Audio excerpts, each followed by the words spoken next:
No poor man in the eastern states who has feet and legs and can use them has any excuse for remaining poor where he is a day or even an hour. The one thing that almost all people had in common was the search for independence. Many Americans valued propertied independence of owning their own farm or perhaps owning their own shop. And as the seaboard states became increasingly populated, land ran scarce in those states.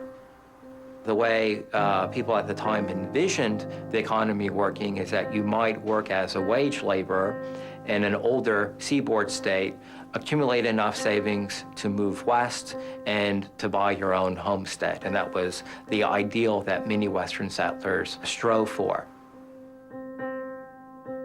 Thanks to improvements in transportation, like the Erie Canal, tens of thousands of white settlers relocated to the northwestern prairies in the mid-19th century.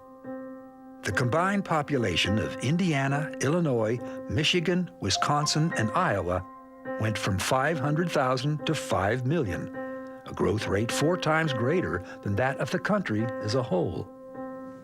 There was very rich agricultural land available, and you had a population of people who were farmers, and they were farmers' sons and daughters who'd started working when they were 7 or 8. They knew how to do all the tasks that would be involved in taking a wilderness and turning it into fertile acres of production.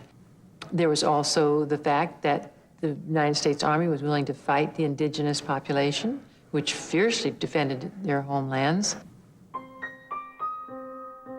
The federal government promoted Western expansion in other ways as well.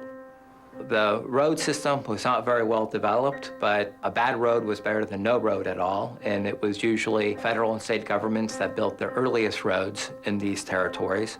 And then land policies was also especially important, and the federal government owned most of the land in the old Northwest, and the federal government was willing to sell that land quite cheaply to settlers, especially to independent family farmers. The town of Jacksonville, Illinois, was the product of the agricultural boom on the frontier. Named for the brash military hero Andrew Jackson, it began in 1825 with the construction of 3 taverns. The following year, a meeting house and a school were added. Few towns have risen so rapidly as Jacksonville. About a dozen frame buildings finished in good style have gone up the last year. By 1830, it had nearly 13,000 residents. That same year, a small college was founded with an initial enrollment of 9. The town boosters began referring to Jacksonville as the Athens of the West. Jacksonville is destined to become one of the most prosperous as well as one of the most beautiful cities in the state. But various social problems accompany Jacksonville's rapid growth. Julian Sturdivant, who was invited to town to give a sermon to Jacksonville's Presbyterian community, was astounded by the religious factionalism he encountered there. Here, every man's hand was against his brother. The possibility of Christian cooperation was absolutely limited to these little cliques into which the body of Christ was divided. The town was also divided over the issue of slavery. This rift came to the fore in 1838, when a Kentucky couple arrived in Jacksonville, accompanied by 2 of their slaves.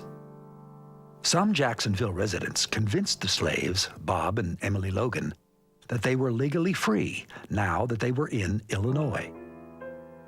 They helped the Logans to escape and find shelter with the free black family. Then another set of citizens helped to kidnap Bob back. Emily, however, evaded capture. The shock to the whole community occasioned by this outrage is beyond description.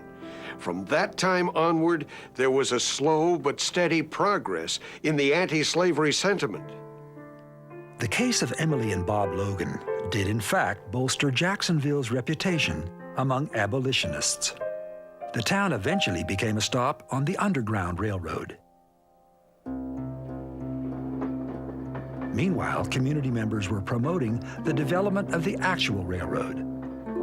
An editorial composed by one citizen in February of 1855 captures the community's sense that railroad links would be essential to the town's future.